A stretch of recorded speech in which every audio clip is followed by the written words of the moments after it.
Hello, football fans, and welcome to episode 9 of View from the Sideline podcast. We're back fresh and ready to go after our week off and have all the action from the weekend, where the gap at the top of the Premier League is down to 6, as Liverpool can only take a point from a draw at Old Trafford, and wins for City, Leicester and Chelsea keep the pressure on at the top. In the EFL, West Brom continue to lead the Championship, and Ipswich lose their unbeaten record with a defeat away at Accrington. Pete is back with another teaser. We've got a predictions update. Chris has his stats in the wonders of white, and in our FA Cup feature, we take our first look at Altrincham after their win over Southport at the weekend. Remember, if you like what you hear, subscribe to the podcast and follow us on any of our social media channels. As always, your support is greatly appreciated. So, let's get started with episode 9 of View from the Sideline.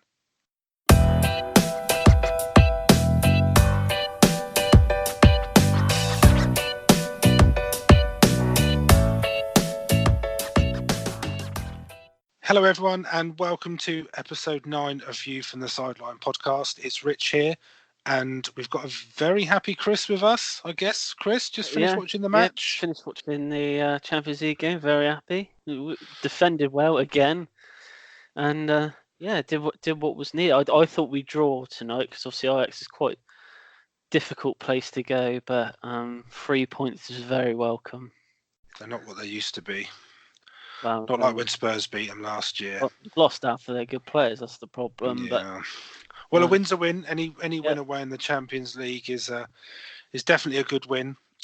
So plenty to talk about. So as always, we will go straight into Pete's teaser and see what he's got for us this week. I want you to name the top 10 goal scorers in Premier League history. Okay, thanks, Pete. That's a good question.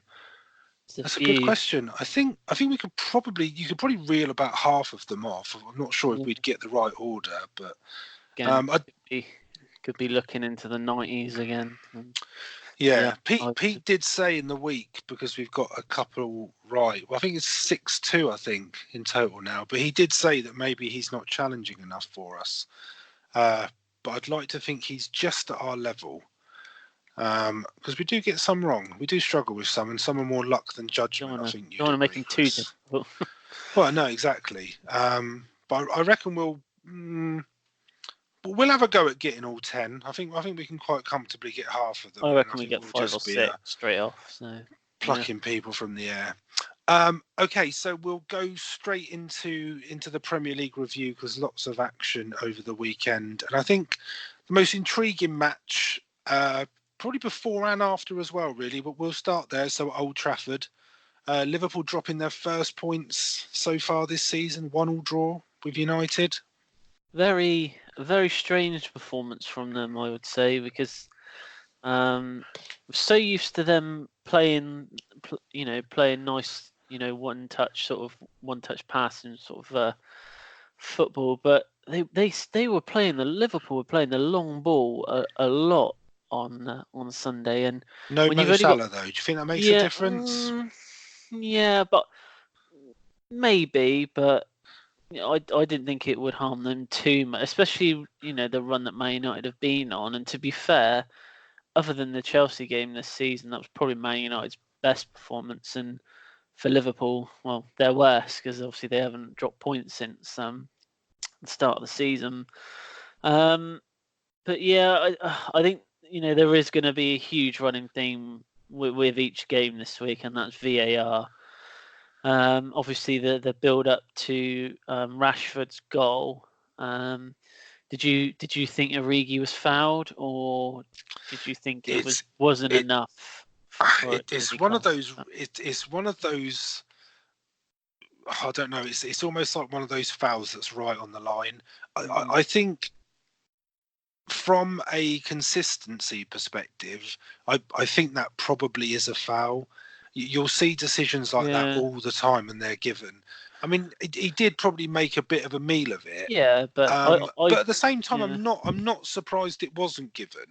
But it does beg the question about. I don't think it went to VAR, did it? It did. No, they did review it. They did. Okay, reviewed, so based on that, you've got to say it wasn't a foul. But it's one of those. If it goes against you, you hate it. If it goes for you, it's never a foul. Kind of the He did go down clutching the wrong leg. Yeah, I saw that. I think, which was probably realise, a little bit silly. yeah, I don't expect realise VAR time, looked at that, but no. But I think when speaking to a few people this week, I think it's been the same answer from people. It's one of those. If it's given for you, then brilliant. If it's given against you, you're going to complain about it. But I think we've either got to be way, consistent because yeah, we've definitely. said it before, but we've said it before Yeah, that even though the foul hasn't been given, ignore VAR. So the ref hasn't blown for a foul. It's not as if the next time the ball was touched, it was put in the net.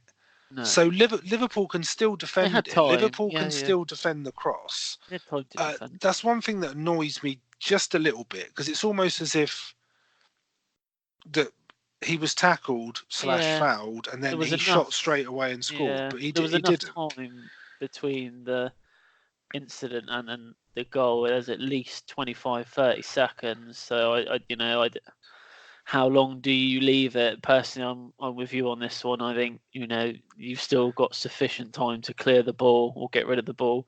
I think there's a reluctance from the VAR officials to overturn anything on the pitch. So if the referee doesn't give it, the chances of them overturning it are pretty slim. On a performance note as well, obviously Rojo was in at the back for Man United, but only because one of the other players, I can't remember who it was, got injured in the warm-up. So Rojo wasn't even going to be starting, but he came in. I thought he was probably a man of the match for Matt. I thought he was really, really good.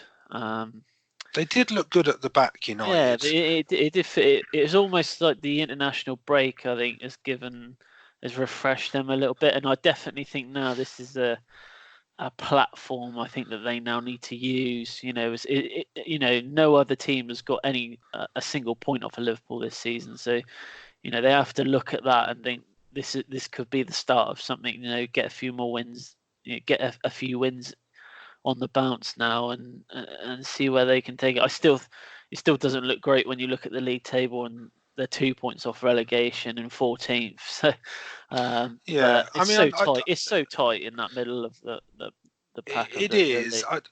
I'm probably a little less confident that they're going to use it as some sort of springboard to turn their season around. I thought that this game was very much the score. So the final score of 1-1 before the game, United probably would have taken that.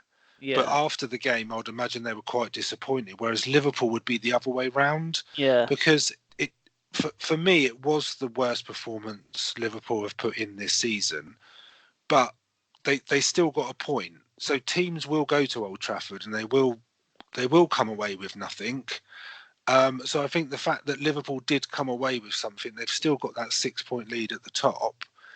I think it almost bodes better for Liverpool coming out of that game with a point than it does for United, because it was a pretty late goal. United are going to be pretty gutted. Like you say, the form they were in, if they were to win that, then I think it's probably more of a springboard. But I just think, I think Man United towards the end of the game, I think where they had defended for long periods of time, and the midfield were basically going box to box for the whole.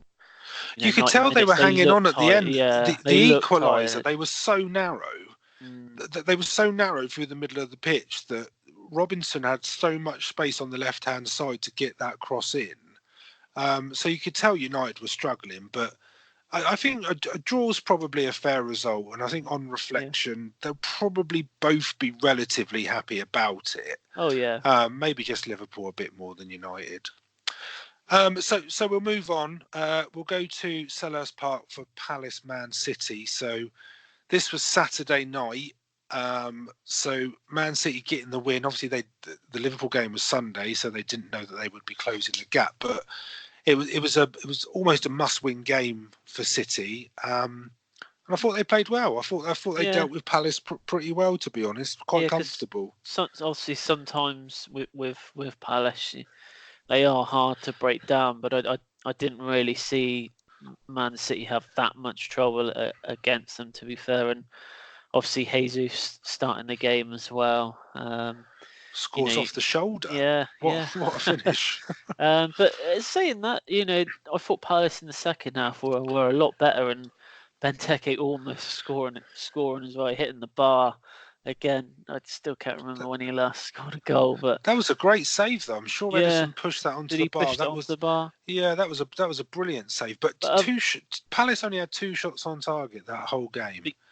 Which at home is disappointing. Yeah, it was typical Man City though. It was, once they got the first and the second, it was just all about control for them, and anything else was just a bonus. But they probably would have seen this as a potential banana skin, because I think it was last season they lost this fixture. I think it was. Yeah, I think they lost. So. Yeah, I think they did lose their last year. But what do you think about City's starting centre backs? So Rodri and Fernandinho. Yeah, and I know Rodri went off injured last night in the Champions League, but you've got John Stones on the bench, so you've got a £50 million centre back sat on the bench, and you've got your 2 sort of defensively minded holding midfielders starting at centre back.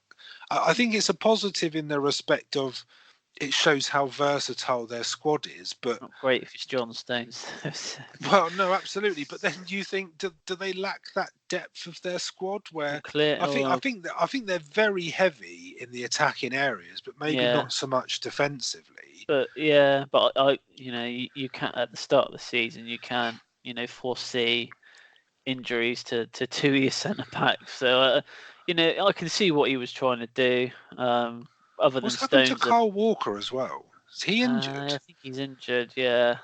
But he hasn't played for a while. No, because he can play centre back as well, Walker, because he did it when they played 5 at the back a few times last season. He was playing. Yeah, we did it for England in the World Cup, didn't he? Yeah, he played on that right-sided centre back, but. It was just typical City, really, and obviously, last night Sterling was just on another level for them against Atlanta. So he played well against player. Palace, though. Yeah, a great assist. The game was sort of summed up for me by the sort of 2 moments. Well, the first goal was probably a little bit fortuitous, but the second goal was just pure class, and it's almost that it needed that sort of goal, if you like, or that sort of skill to sort of put the game to bed. And City have that, Palace don't, and that was kind of the main difference. And once it was 2-0, it was almost game over, especially with Champions League coming up midweek. Yeah. So good 3 points for City, and like we say, it closes the gap to 6 with Liverpool at the top. So we'll get this one over and done with. Spurs Watford. hey, you did lose. That's the main thing. Let's talk about it before last night. I honestly cannot remember seeing Spurs play as badly as they did in that game. I think Watford at home and Saints at home, so we've taken 4 points from those 2 games. I don't think we deserve to take any because we were that bad in both. Spurs were just being torn apart at the back by Watford, and he was just... if their finishing was better, they would have won that game. And I quite like Watford, to be honest, but they haven't won a game this season. If there was ever a game that Spurs needed to get out of this slump and prove that they're going in the right direction, or they're together and they're behind Poch, etc., home match against bottom of the league who haven't won a game is the ideal match. But the early Watford taking the lead isn't going to help, is it? Because then you're chasing the game and. No, it doesn't help, but it shouldn't take us till the 86th. It shouldn't take us 80 minutes to equalise.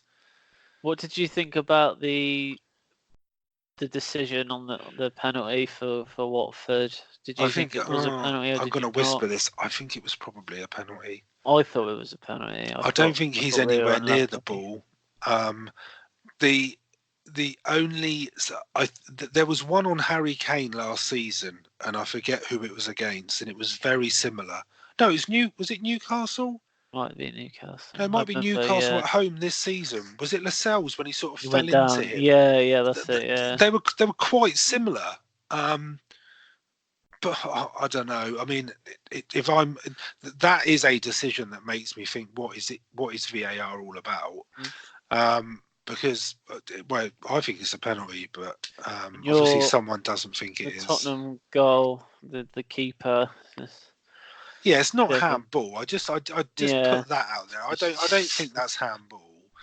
I don't think it's anywhere near handball, to be honest. It was a good finish, actually. It was a good finish. I felt a little bit sorry for Watford, really, because it was sort of an error of their own making. Yeah, but they should have scored. They should have scored. They should have been 2 or 3 up by that point. Deulofeu, at one point, I think Deulofeu was pretty much through on goal, and instead of shooting, he decided to try and pass it kind of like across the goal. And Serge Aurier got back. I mean, that was a goal-saving challenge, really. Yeah. But I mean, just in this match, I mean, Eriksen didn't play. He wasn't in the squad because he came back from international duty with a dead leg. But that didn't bother me at all. And I know he didn't play last night. I'm not. I love him as a player, but I'm in a place where I'm backing Poch, and I think we need to clear out all the players. Yeah, so I'm not. If Eriksen doesn't play, that's fine by me. I heard there was an interview with Jermaine Genius on. This was before the Watford game. It was on Friday night, and he was saying that he is worried that the core of your team, the contract situation of the core of your team, where they are running contracts down, and can you replace players like for like? No, I don't think you can. I don't think you can in January. But just bringing us on to last night's game quickly, if you look at the starting 11 that Spurs put out, it was only Vertonghen that is in that position where he's running down his contract for a big move, if that's what you believe. Alderweireld, Danny Rose, Eriksen. Alderweireld and Rose weren't even in the squad, and Eriksen was on the bench. So I think if you look at Spurs' starting 11 last night, and then you've got people like Lucas, like Dyer, like Lo Celso, like Foyt on the bench, then I don't think that's as much of a problem as it could possibly be for a club losing that many players. But we'll see. I'm under no illusions going to Liverpool on Sunday. If Spurs get smashed, it's not like, oh my God, here we go again. No. I mean, they played really well last night. There was a response from the players. They looked up for it. Son was really, really good. He was, and there's positives. So we're back at the sort of qualification from the groups in our own hands. We wiped out the deficit of goal difference from the Munich game. So it was a good performance. But Liverpool away, it's the ones after that for me. Everton away, then Sheffield United at home after that. They're the ones that I think will mean more to Spurs fans. But there you go. Fair play to Watford. They got a point. They should have got 3. So we'll move on. Sheffield United, Arsenal. So Monday night. Now, I'm not convinced this was an upset. I don't know what you think. Sheffield United, they're good, aren't they? Yeah, absolutely. I think there's a lot that's being made of Arsenal losing this game. But I think if we remember how Arsenal have played this season and things that we've spoke about them before, they haven't been that great this season. They have been very up and down. So I think it's like Sheffield United are more sort of heart and more passion, I think, for the actual game itself. I just, the thing is with Arsenal, you look at the strikers, the attacking players that they have, and you could say that in the league there's probably second or third best attacking players in the league, and it just doesn't show when they're playing. I'm not sure what it is, and Pepe, has he had enough time, or is it just not going to work? I'm really unsure about him. Obviously, he was scoring freely last year, but Yeah, but I know we said it before. I think he is going to take time to settle in, and it's almost that he's commanded that sort of transfer fee mainly because of his performances in France last year. I think he's got the one penalty this season. I think that's the only goal he's got. But I mean, they're not going to fire every game. No, but you just expect more, I think, from them. But you do. But I mean, for me, this game should be completely about Sheffield United. oh, About definitely, yeah. how they've performed. That they've been really good at home in pretty much every game this season, and it's continued against Arsenal. I don't think it matters. If it's the old sort of thing, isn't it? Like, you don't want to go to Burnley on a Tuesday night. You don't want to go to Sheffield United on a Monday night. Do you know what I mean? The thing is that they're very hard to break down, and in all fairness, they haven't really changed the team at all, have they? When they came up, they haven't gone out there and spent the money that like like Aston Villa have. They haven't spent huge amounts of money. They have bought a couple of players in, but it's not for like big amounts. But I don't think they've necessarily changed their style of play. So I don't think they necessarily need to change their playing style. The fans they just get behind them so much. I've seen them when I watched the last sort of half of the game, and they were really, really willing the team on. It was every single person in that stadium, and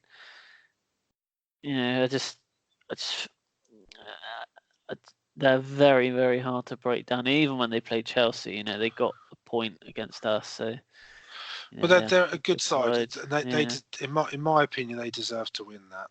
Okay, so we'll move on to Leicester Burnley. So Leicester, I mean, continuing their good form. They're in third. They've won 5 of their last 7, and the only 2 defeats in that run were against Liverpool and Man United, so no disgrace there. I guess the talking point, Burnley's second goal, should it have been disallowed? I mean, that's pretty soft. For me, it was soft, but I don't think there's nowhere near enough contact. I don't think like even when you compare it to the Origi one, I'd say the Origi one was more contact than this one. But I've heard Johnny Evans say after the game that he said that he would have got the ball if he hadn't been fouled, but I think he was pretty much at the ball anyway. I mean, it all just seems a little bit. I don't know if farcical is the right word, but I'm going to use it. I personally didn't think it should have been disallowed, and I can absolutely see why Sean Dyche was sort of blowing his lid with it a bit. Yeah, fuming. He reminded me of a kettle that's just about to boil. I think anything else in that game, I think he would have actually just gone mental. But it was obviously an emotional day as well for the Leicester fans and the owners of the club, obviously. I can't believe that's a year ago. Yeah, that's just crazy, just gone by, isn't it? But to be fair, I thought on the whole game though, I thought that Leicester deserved to win that one. No, I'd agree with you. I'd agree with you. I just. It's a running theme this week with VAR. I would rather. It's nicer to win in a different way than having that disallowed. I guess the thing for me with Leicester with this game, so they play Arsenal at home in early November, and you can say that is a winnable game for Leicester. And then they don't play another so-called top 6 side until just before Christmas when they play Man City. So they've got a run of games, winnable games here, Leicester. They're looking very, very good, I'd say. Going into the new year, they can be properly cemented in the top 4. But we'll see how they go. So over to Molineux, Wolves, Southampton. this was an odd game as well, really, where How Wolves had so much possession, but Saints had all the chances. yeah, Wolves one shot on target, which I guess was the felt penalty. I guess that's got yeah. to be the I pen. felt a bit sorry for Jimenez. I think he was thinking, what have I actually got to do to actually get a goal? Yeah, there were Put some the ball at the disallowed back ones of the in here, net. weren't there? So yeah, but I thought the one, I think it was Catrone when he was offside. I was fine margins, shall we say? But I think Southampton would be disappointed that they actually obviously took the lead in this one and just couldn't quite hold on to it. I don't think there was any question about the eventual penalty that obviously Jimenez did actually No, score. I agree. I So, think it was a definite penalty. but I think considering how the lack of shots from Wolves, I think Saints will be disappointed that they didn't hold on to that lead. But again, it's the same thing with Southampton this year. But they were up there. So I'm all about the attempts and on targets this week. You're about VAR. I'm about attempts. So 14 attempts, 5 on target for Saints. And I think there's been a bit of a consistent theme with what we've been talking about them in the past is they just don't convert their chances for me. That's the problem. If you look at their front three, the front three that played Saturday, so Ward-Prowse, Redmond and Danny Ings, I don't think that's a bad front three, to be honest. No. I'm not sure about Ward-Prowse playing that high up, but... Well, I like him as a player. When I went to Saint Spurs last year, he pretty much ran the game. He was unbelievable that day. Is he someone you want to see in the Tottenham team? You're going to have a trio of English midfielders at this rate. Grealish, Maddison. Just Maddison and Grealish, don't worry. Or Isco, apparently, in a swap deal for Ericsson, but there you go. Anyway, but Saints, they're only out of relegation zone on goal difference, so 2 goals out, and I think that sums them up for me. They play Leicester Friday night at St Mary's, and that's going to be a real test. That's going to be a real test for them. But Wolves unbeaten, 6 in a row now. They seem to have got over their early season. The start, I remember at the start, they couldn't get a win. No, they couldn't buy a win. Okay, so Goodison Park, Everton, West Ham. Everton winning at last. I think it was 4 straight defeats. It was a must-win for Silva as well. I think had they not got something out of this game, I think that would have been his last game forever. And I think there's been a lot of talk of him going, and I think that probably might have been the tip of the iceberg. But to be fair, I thought Everton, they dominated the chances, and I thought Bernard's goal was well taken from such a tight angle. It was a very good finish for him. I didn't realise, but that was his first goal. I think they said it in months. So he didn't. But I think defensively, you're disappointed with that. If you're West Ham defensively, it's a decent finish, but he should never be able to get into that position in the area. I don't think. Gylfi Sigurdsson, Oh yeah, you don't stop. You can't save that one. So yeah, but again, for West Ham, from a West Ham point of view, it's another 2 steps backwards. Again, another game I think this season where they just haven't shown up. I think if there's been a few games this season where you just don't even realise that they're on the pitch. They just don't show a lot of passion. But then there's games they play, like the one they played against Man United, where they ended up winning the game. But that was their last win, so that was they haven't won in 3 since then. I almost feel that if you get, because of West Ham's inconsistencies, if you get the poor West Ham, the inconsistent West Ham, from an Everton point of view, it was almost their ideal game.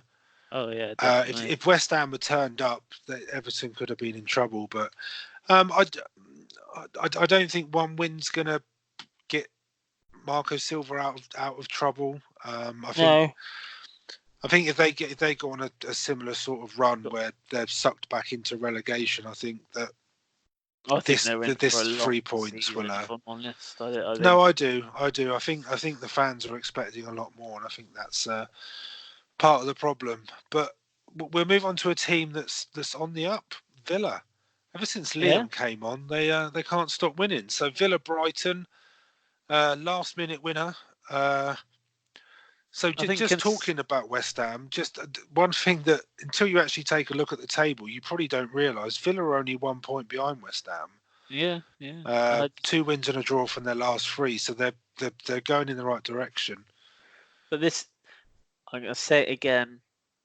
Another player gets booked, and then a stupid tackle on Grealish. It's so frustrating. Because he got booked. It's not even the second one.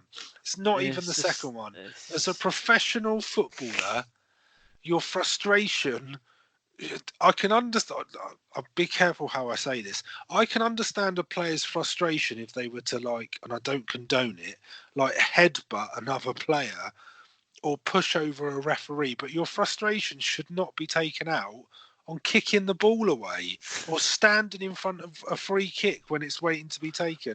It's just stupidity. And then minutes later to know that you're on that yellow card, and then to go in from almost behind when you've probably got a 90% chance of not winning the ball. It just, as a manager, it must really frustrate you, because Brighton were on top of that game until he got sent off, and then it completely changed. Villa, obviously, if you do two of the second challenges that he got sent off for, I think there would almost be something where your manager would understand, or they wouldn't be as angry with you for getting sent off. But because of the first one, he's on loan from Huddersfield, isn't he? Is that right? I'd send him back. I would send him back for that. I think it's one of the most annoying things in football to kick a ball away or to stand in front of a free kick like that. That should almost be a straight red. I think it's that bad. Yeah, the standout again. I thought Grealish had a really good game again. He's angling for a move to Spurs.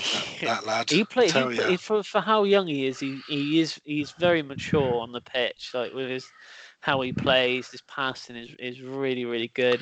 He's not always pushing to go forward. And he knows his limits. He knows when he should be going forward. He knows when he needs to do defending. All round, I thought he was very impressive on He's Saturday, definitely their standout player. Yeah. The thing I'm liking about Villa, and especially from the last 3 games, is so they've beaten Brighton, beaten Norwich, and then got a draw at home against Burnley. For a promoted side, that's the teams that you need. Yeah. Absolutely, it's picking up the points against the teams that you should be picking up points against, and that's what they're doing, and I think they'll be fine. You're a bit down the pecking order this week, yeah, Chris, considering there's only one more game after this, and that's 0-0. Yeah, purely because not a lot happened. Yeah, they won. I don't think a lot happened. Newcastle 5-4-1, pretty much shut up shop, tried to frustrate Chelsea. Players for the whole game. It's difficult. But I think they frustrated you enough, and then you have to rely on your left back to score the winner. Good goal there. No frills win. Did what they had to do. No drama. Yeah, 1-0. To be fair, it's another 3 points that 1-0 to the Chelsea. That's the songs they're going to be singing, because obviously they won again this evening 1-0 as well. So but defensively, we are getting a lot better now. I think now he's kind of stuck with the same back 4 now for a few games, and I think they're getting used to playing with each other. What that means for Rudiger, I'm assuming when Rudiger is fit, he is going to come back into that back 4 and probably take Tomori's place. But because I think Lampard's quite keen on Zuma. But Newcastle obviously were on a high from the win against United a couple of weeks ago. So, but I was happy. I don't think it was a bad performance from Newcastle. They had a really good chance actually. The second, I think it was the second half that they probably should have scored. But to be fair, we're defending better and we're winning games. So at the moment, I really have no complaints. No, and I like Hudson-Odoi's bringing them something Yeah, different, and yeah. I like Pulisic. I know he hasn't been getting a lot of game time, but when He he came actually, on, he made a difference. He had an and impact again, on the game. he came on this evening, and he was really, really good this evening as well. And he is, you know, we have got a very young squad. I think we're doing a lot better than what I thought we were. To be fair, so Okay, that's very enough about Chelsea. Enough about how good they are. Blah blah blah. So there's only one more game. So two sides. Neither have kept a clean sheet this season. It was always going to be 0-0. So yeah, Bournemouth played Norwich. That's pretty much it. I'm not sure a lot else happened. I think for Norwich, it's a really good point, really, to stop their run of defeats. They've got Brighton and then Watford next too. So I don't know. They got Brighton next today. Yeah, but it's like I was saying with that. Maybe with United, whether it gives them that springboard, you never know with Norwich. I mean, it stops the rut, and to get a clean sheet at Bournemouth's no sort of mean feat. So, from what I saw, it seemed to be a fair result. I don't think either team was sort of that much better than the other. Let's they just say deserved to win it. The highlights package just was very quick. There wasn't. I think they literally said about 3 chances and. There's a reason. There's a reason why it's last in our schedule of matches to talk about. Okay, so I think that would do us for the Premier League review. So we'll break now, and coming up in part 2, we will start with the EFL review. So we'll see you in part 2.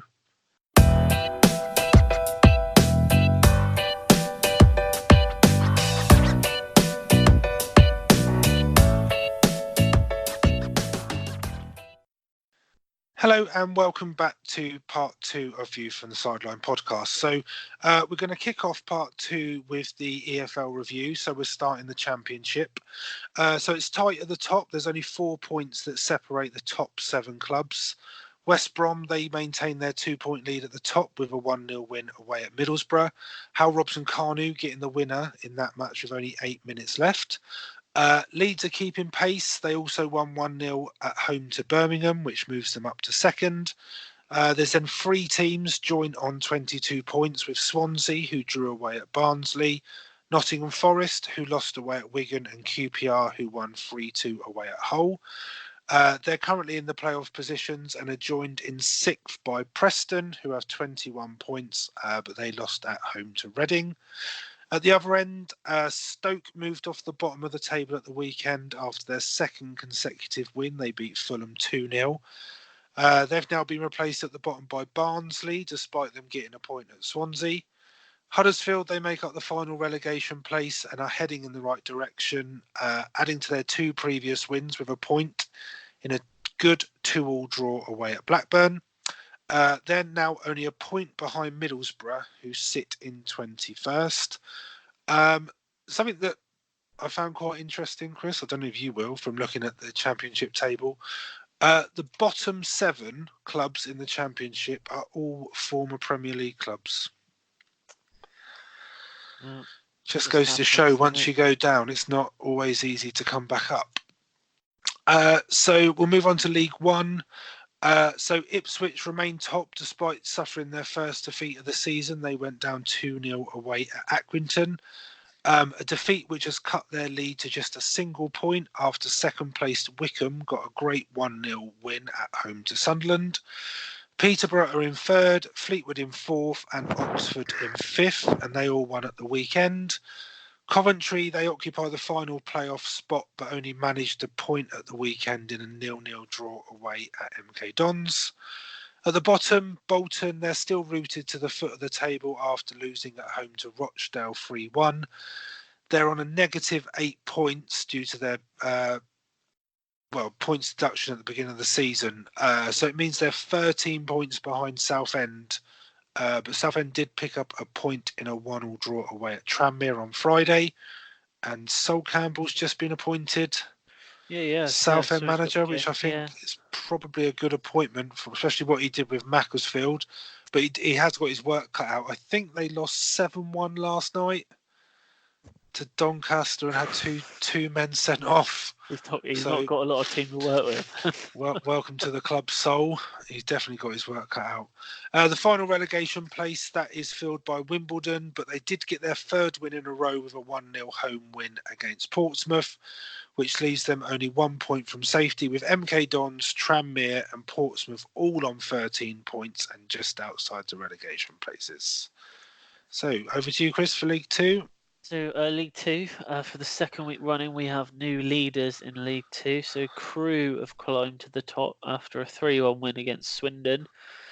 Crewe actually scored two goals in injury time. So it was 1-1, and then they scored in the 91st and then the 95th minute to grab 3 points. Bradford are also up to second after they beat Crawley 2-1. Newport are third after a 2-1 win against Scunthorpe. Whilst early leaders in the division, Exeter lost again away to Cambridge 4-0 and moved down to fourth. Cheltenham are fifth after a nice away win against Walsall. Forest Green drew with Mansfield 2-2. Forest Green did let a 2-goal lead slip.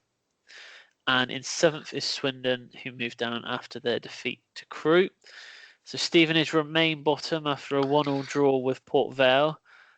However, last week when we weren't here, they did actually manage to win their first game of the season. So they are off the mark with wins. So they're unbeaten actually in 3 now because they drew the week before. So it's a draw-win-draw for them. So they are actually gone up in the form table as well. So they're just behind Morecambe and Scunthorpe.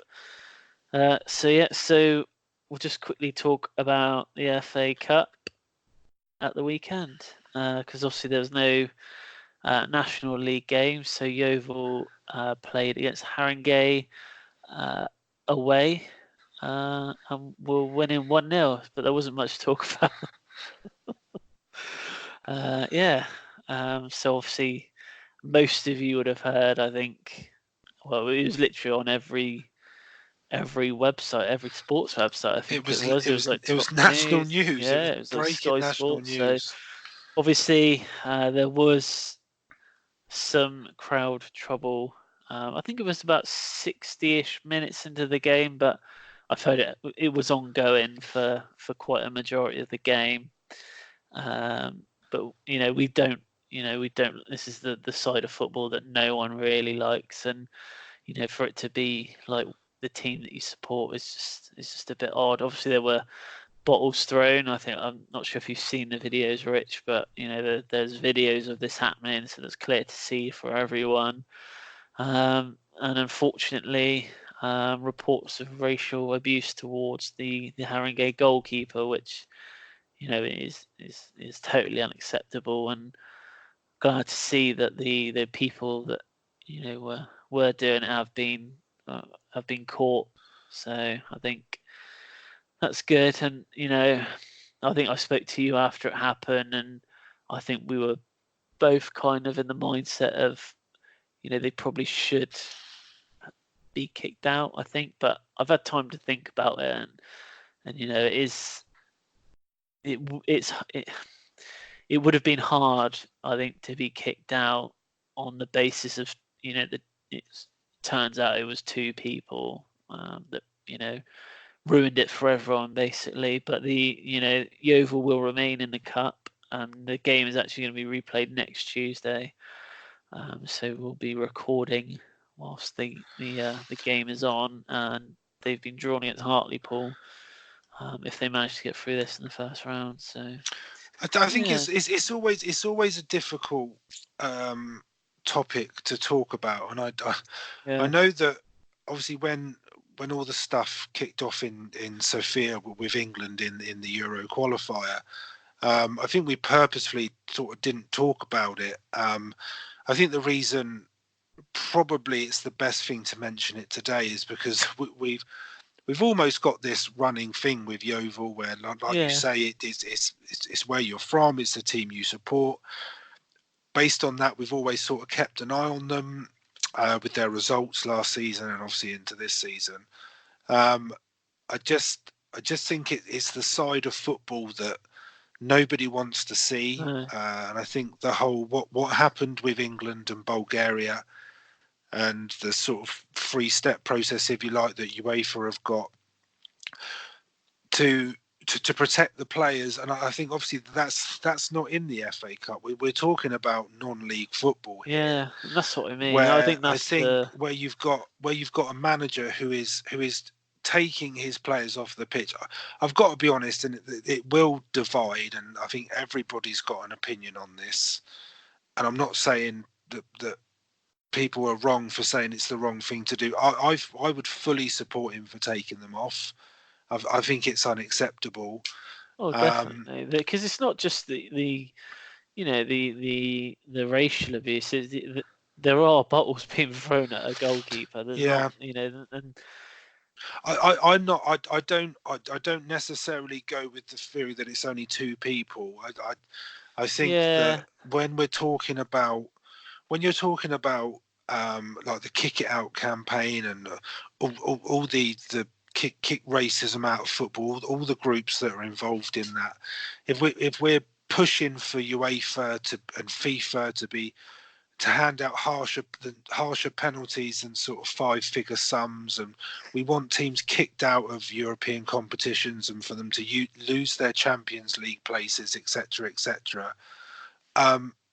Personally, I haven't changed my mind. I think that it's almost as if they're associated with the club has to pay, or they have to suffer in some way. But that may sound harsh, but I don't think it's fully kind of. But what's the punishment? What's the deterrent for someone to go back in when the game's I'm not sure whether the whole game's replayed or whether they start off from where they finished. I'm not sure how that works. Because Yeovil had just scored a penalty, and that was just after that it happened. But like you said, I was in full support of taking the players off, and each team did come back out at the end to kind of show a stance that I just think what happens next time. Yeah. So what is the deterrent for fans to not do it when the game's replayed?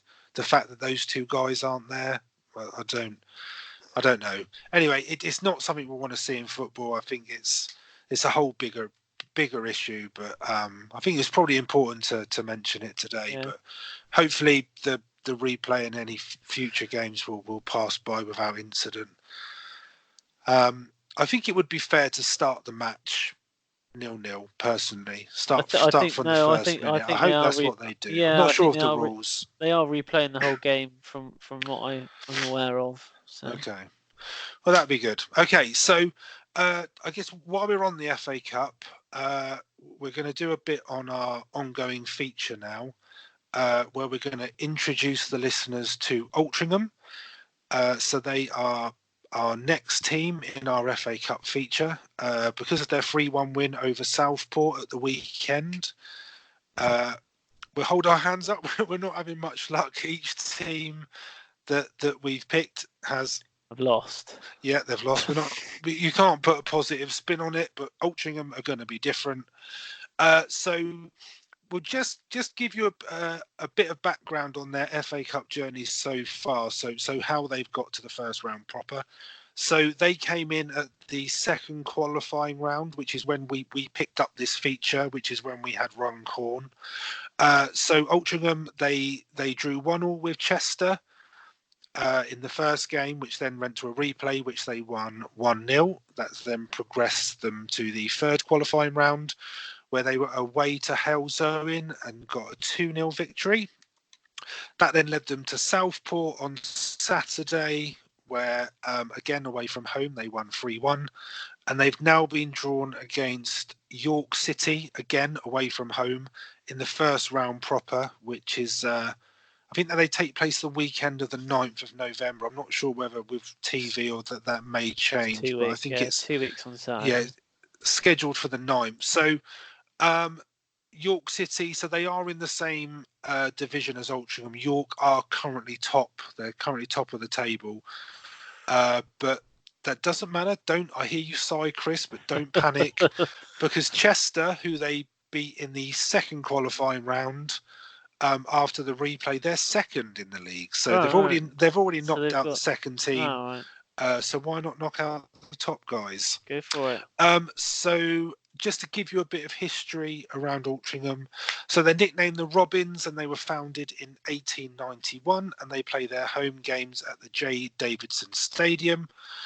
When it comes to the FA Cup, they do have some history with good cup runs and some giant killing in the past. So in the 1994-95 season, they knocked out Wigan with a 1-0 victory. At the time, Wigan were in the old third division. Even more impressive than that, in the 2015-16 season, they knocked out League One Barnsley, also with a 1-0 victory. Their best overall performance in the competition came in the 85-86 season, when they reached the fourth round, but eventually lost, this is ironic, to their next opponents, York City. Oh. But in the fourth round in 85, you weren't even born then, were you, Chris? No, 85, 86. No, I was. But to get to the fourth round in 85, 86, that's a good run. So from a league perspective, they currently play in the National League North. So this is the same division as both Farsley and Southport. So two teams we've previously covered in this feature.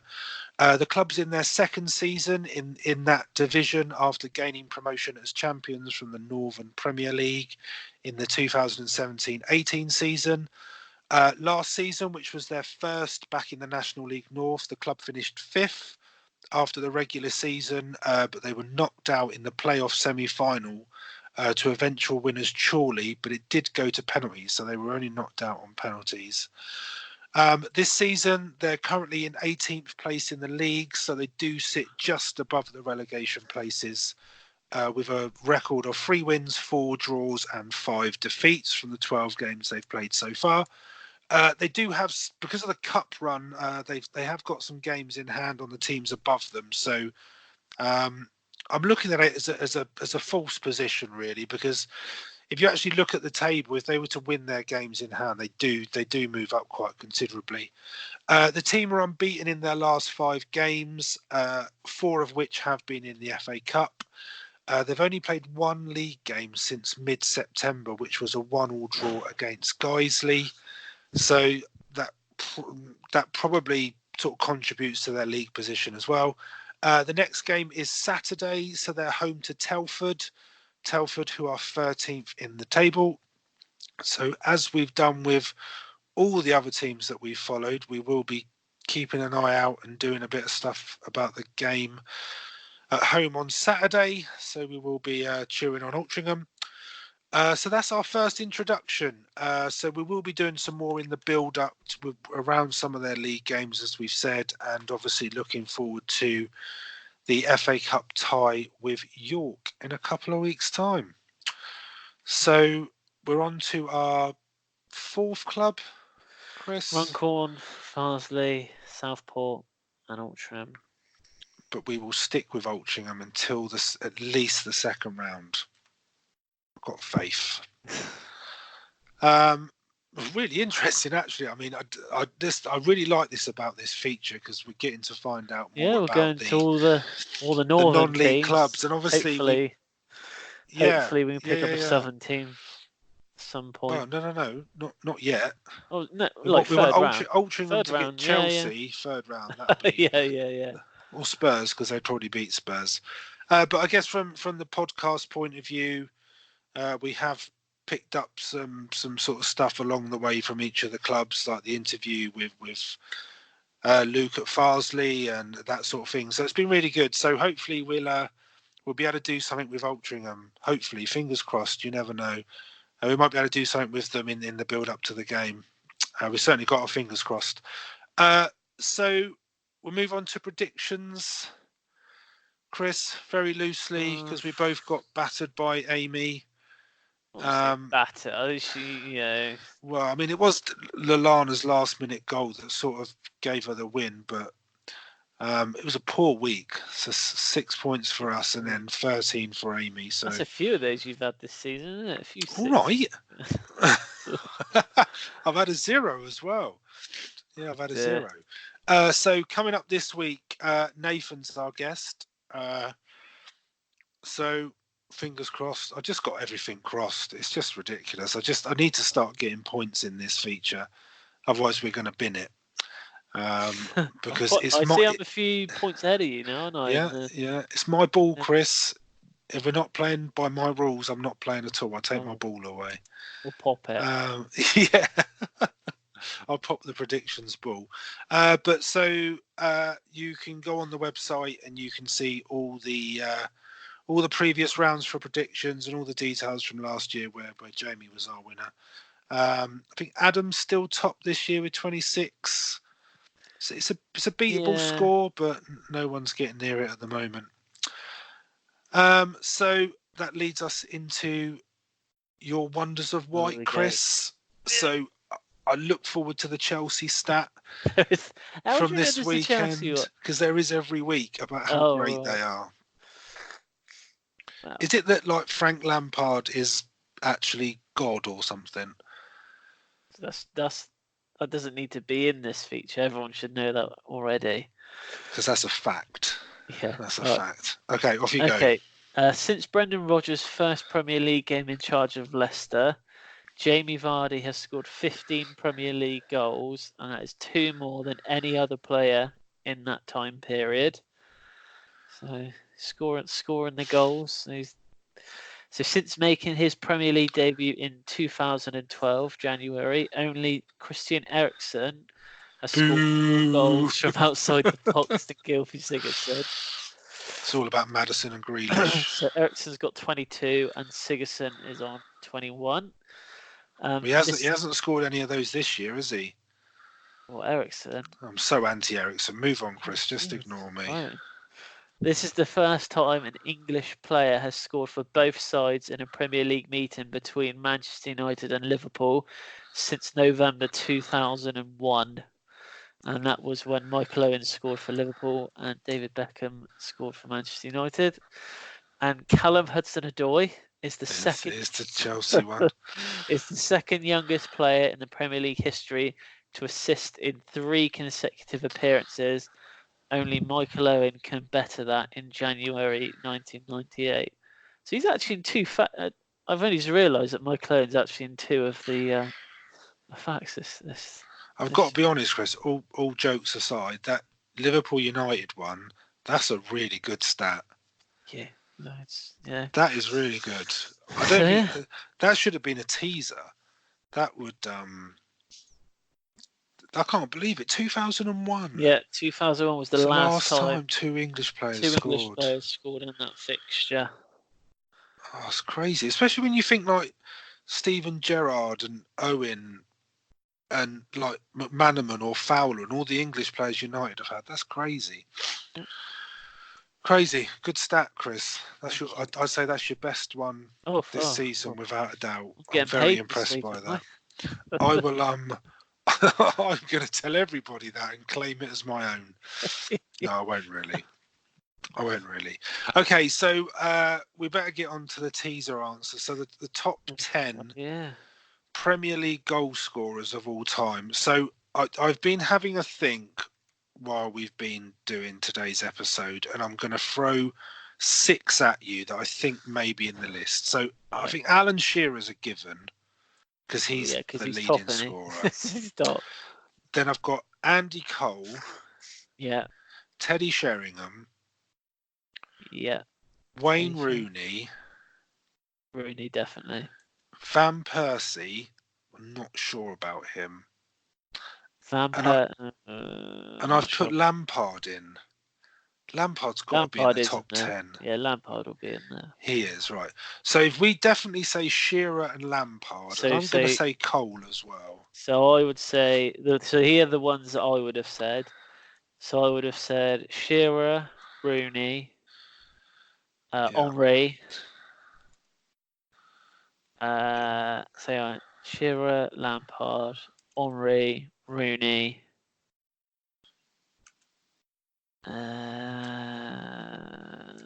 Aguero. Top 10 of all time. I'm going to say Aguero. Yeah.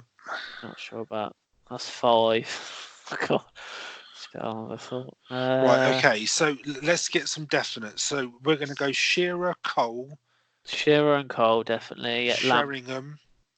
Sheringham's got to. He played. He was in the first season with Forest, and then he went to United, Sheringham. Spurs. So Shearer, Cole, Sheringham, Rooney, Lampard, Henry, Aguero. That's 7. Owen. Owen has 8. Only because I just mentioned Owen in the last one. Giggs, Gareth Barry, Kane. Has he scored? You said Van Persie as well, didn't you? Yeah, I'm not sure about him. Van Persie or Van Nistelrooy? Van Nistelrooy is probably a good shout. Right, we'll go Van Nistelrooy. One more. Dwight York. No, he didn't. Anelka, Gerrard. Oh, Anelka was around for ages, wasn't he? Defoe. Oh, Defoe. Sent Defoe here. Right, is that our 10? Right, okay, hang on. Let me get the list. Shearer, up. Cole, Sheringham, Rooney, Lampard, Henry, Aguero, Owen, Van Nistelrooy, and Defoe. Premier League website. Right, that's our all time. That's right, our 10. Okay, so Shearer is top. Yeah. Then Rooney. Yeah. Cole. Lampard. Hold on, I'm just marking these off. So we're 4th and 4. Yeah. Henry. Yeah. Aguero. 6. Fowler. Ah. Defoe. Owen. And Ferdinand. Les Ferdinand. Yeah. Is Sheringham not in there? Seriously? Sheringham was 11th. He was 3 off Ferdinand. Van Persie was 12th. Anelka is 16th. York was 17th. Gerrard was 18th. Ian Wright was joint 19th of Lukaku. So who was it? Who was it we didn't get? Ferdinand and Fowler. And Ferdinand. Well, who were the two that we did say? Van Nistelrooy and Sheringham. Well, Van Nistelrooy isn't even on the list. Rubbish. Well, you got us this week, Pete. Yeah, Van Nistelrooy. Van Nistelrooy has scored the same amount of goals as Yakubu did in the Premier League. But Yakubu was around for like 20 years, wasn't he? Yeah, Van Nistelrooy was 30th on the list. Oh well, you win some, you lose some. So 6-3, I think. We still hold an advantage, but that was a good one. That was a good one. You got us. I never would have thought of Les Ferdinand, to be honest. I never would have said Fowler. I didn't think Fowler more so than Ferdinand, but I could have sworn Sheringham would have been in there. But he was 3. He's 3 off. So if he comes out of retirement and gets 3, then he'll be in that. He was lazy. I expect he missed 3 penalties at some point. Probably. Anyway, so I think that wraps it up for this week. So good episode, Chris. Good episode. So we'll be back next week with Chris will at least. Depends how Spurs get on at Liverpool. Chelsea stats coming up next week. Yeah. Speaking of Liverpool, I completely forgot this Champions League tonight. Oh yeah. So Liverpool are 1-0 up on Genk. Inter 1-0 up on Dortmund. Barcelona 1-1 away at Slavia Prague. That could be an interesting result, especially with Dortmund, Inter Milan, the other two in that group. So League One, Ipswich 2-0 down again. Looks like they could be on for their second defeat. Just a quick Bolton won last night, didn't they? Did you see that? No, I didn't. Did they? Yeah, they beat Bristol Rovers. Yeah. -5. Yeah. Our review was based at the weekend. I saw it because Bristol City liked a tweet on Twitter that Bolton had won. So yeah. You liked it because they're your enemy, aren't they? Bristol City. You don't like them, do you? City, Rovers, Swindon. Football rivalry, eh? Okay, so thanks for listening, as always. As we mentioned at the beginning, if you do like what you hear, please subscribe and follow us on social media. It's all appreciated, and we will speak to you next week. See you next week.